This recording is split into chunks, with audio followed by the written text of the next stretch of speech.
Advocate Rohit Bras Disa, amicus curiae appointed by the High Court in a public interest litigation suo motu taken up by the High Court in view of the Birch nightclub fire tragedy, has submitted his memorandum suggesting steps to be taken to avoid such tragedies in the future, raising the requirement for the appointment of a multi-agency task force to monitor high-risk coastal clubs. Advocate Disa has suggested that the expiry, suspension or cancellation of any approval should automatically result in the suspension of the trade license to prevent operators from continuing business in violation of the safety norms. He has also requested the High Court to declare that any authority issuing demolition or stop work orders that are later stayed by the appellate forums does not automatically gain the right to permit commercial operations in the premises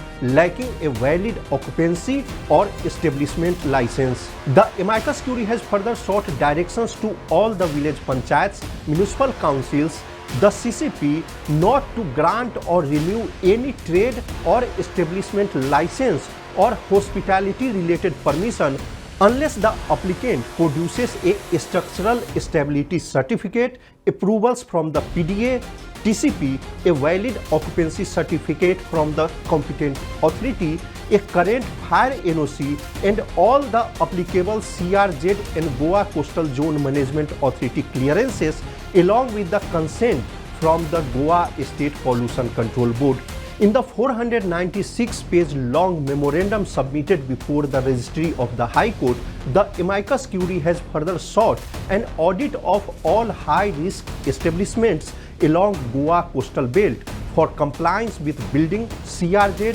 fire and trade licensing norms. Regarding the Birch fire tragedy, Advocate Disa has opined that the incident was an avoidable tragedy that stemmed for systematic multi-layered failures including non-compliance with the safety requirements and lax enforcement of building and fire regulations rather than an foreseeable accident. He has further proposed a mechanism to fix responsibility on officials who granted permissions to Birch by Romeo Lane in Arpora, where a massive fire in December killed 25 people. Mukesh Kumar for Prudent.